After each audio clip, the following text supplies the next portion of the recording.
Ever wondered why coffee stains form rings?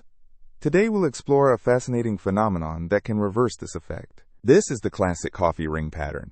The particles concentrate at the edge, leaving a distinctive ring shape. Let's understand what causes this ring pattern in the first place. Inside an evaporating droplet, liquid flows from the center toward the edges. This outward flow carries particles with it. Why does liquid flow outward? Let me ask you this question. The answer lies in contact line pinning. The edge of the droplet is pinned to the surface due to surface roughness. Evaporation occurs fastest at the thin edges of the droplet, not at the thick center.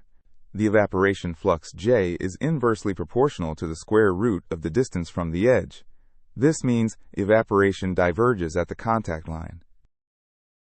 Now let's dive into the mathematical description of this phenomenon. This cross-section shows the droplet profile. The contact line is pinned, and fluid flows outward to compensate for evaporation.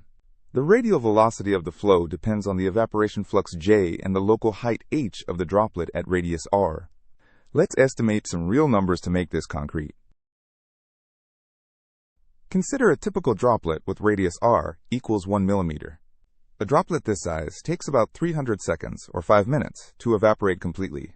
The typical flow velocity is about 3 micrometers per second. That's extremely slow, but enough to transport particles. How do particles end up concentrated at the edge? Particles suspended in the liquid are carried by the flow from center to edge, where they accumulate and deposit. The Pecklet number tells us how important advection is compared to diffusion. The Pecklet number equals velocity times droplet radius divided by the diffusion coefficient d. For a typical 1 micrometer particle in water, the diffusion coefficient is about 4 times 10 to the minus 13 meters squared per second. This gives a Pecklet number of about 7,500, which is very large.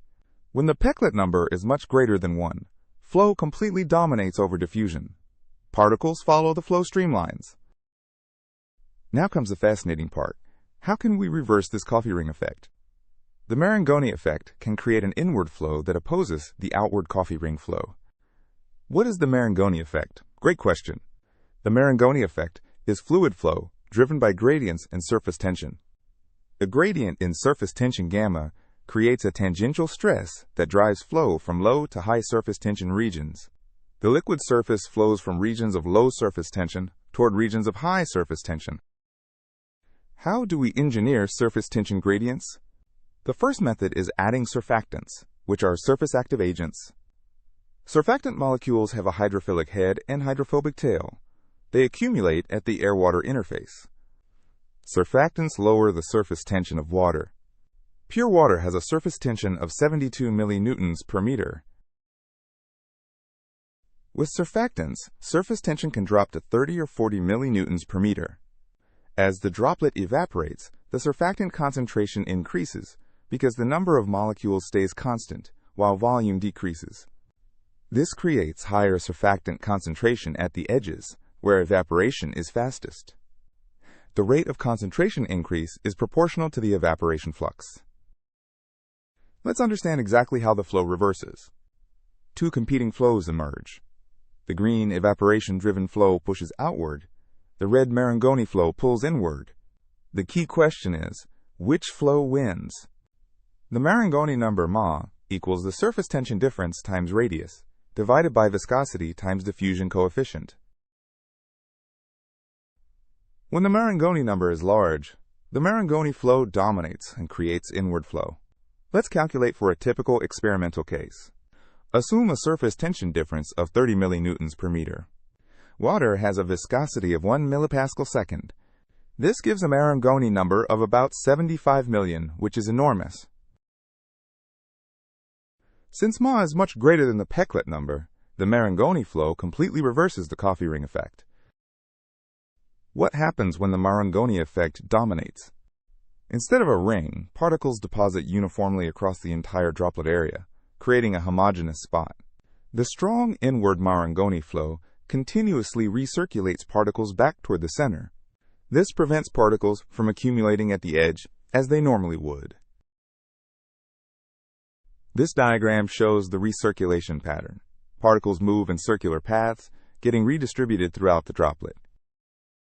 There's another way to create Marangoni flow: temperature gradients. The second method uses thermal Marangoni effects. Surface tension decreases with temperature at about 0.15 millinewtons per meter per Kelvin for water. If the droplet center is warmer than the edges, surface tension is lower at the center and higher at the edges. This temperature gradient creates the same inward Marangoni flow that reverses the coffee ring. Remarkably, a temperature difference of just 1 Kelvin is sufficient to create the effect. Why does this matter beyond coffee stains? In inkjet printing, uniform deposit is crucial for consistent color and sharp edges. DNA microarrays require even distribution of biomolecules for accurate genetic testing. Industrial thin film coatings need homogeneous coverage to function properly. This represents a uniform coating achieved by controlling the coffee ring effect reversal. How do scientists control this effect in practice? Surfactant concentration is the key control parameter. Too little surfactant and the coffee ring effect persists unchanged. Just the right amount creates perfect uniform deposits. Too much surfactant can actually create center-heavy deposits with different problems. This curve shows how deposit uniformity varies with surfactant concentration. There's an optimal concentration marked by the green dot. The optimal surfactant concentration is typically between 0.1 and 1% by weight. The reversal depends on a race between different timescales. 3 important timescales compete to determine the final deposit pattern. Evaporation time equals droplet volume divided by area times evaporation flux. Marangoni flow response time equals viscosity times radius divided by surface tension difference. Particle diffusion time equals radius squared divided by diffusion coefficient. For our 1 millimeter droplet, let's calculate these timescales. Evaporation time is 300 seconds, as we said earlier. Marangoni response time is only 0.03 seconds, nearly instantaneous. Diffusion time is 2,500 seconds, much slower than evaporation. Since Marangoni flow responds fastest, it can continuously counteract the coffee ring formation throughout the entire evaporation process. Does particle size matter for the reversal? Yes, particle size matters significantly. Smaller particles reverse more easily. Why? Because their Stokes drag force is lower, making them easier to transport by Marangoni flows. Stokes drag force equals 6 pi times viscosity times particle radius times velocity. Large particles experience more drag and settle faster, while small particles follow the Marangoni flow more readily. The optimal particle size range for complete reversal is from 10 nanometers to 1 micrometer. Let's unify everything with dimensionless numbers. 3 key dimensionless groups control the entire phenomenon. Peclet number, advection versus diffusion. Marangoni number, surface tension flow versus diffusion. Capillary number, viscous forces versus surface tension. These 3 dimensionless numbers together determine the final deposit pattern. For uniform deposits, we need Ma much greater than P, meaning Marangoni dominates over evaporative flow. The effect works with complex fluids too. Polymer solutions show enhanced Marangoni effects due to their viscoelastic properties. Colloidal suspensions can self-organize into patterns during Marangoni-controlled drying. Complex fluids can form ordered crystalline structures when Marangoni flow is properly controlled. Even biological fluids like blood show unique drying patterns affected by Marangoni flows. Let me give you a practical recipe to try this yours. Step 1. Start with a water droplet containing suspended particles like coffee or ink. Step 2. Add about 0.1% by weight of a surfactant like soap or detergent. Step 3. Place the droplet on a clean glass surface. Step 4. Let it evaporate naturally at room temperature. Step 5. Observe a uniform deposit instead of the typical ring. This shows the transformation from ring to uniform deposit with surfactant addition. Despite our understanding, mysteries remain. How do mixtures of different particle sizes interact during Marangoni reversal? This remains an active research question.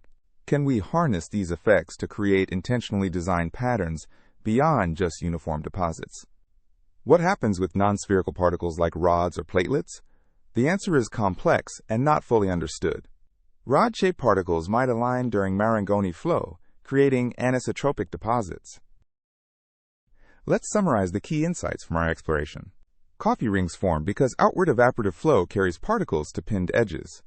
The Marangoni effect from surface tension gradients creates a competing inward flow. Adding surfactants or creating temperature gradients can trigger the reversal. When the Marangoni number is much greater than the Peclet number, uniform deposits form instead of rings. This phenomenon has major practical applications in printing, coatings, and biotechnology.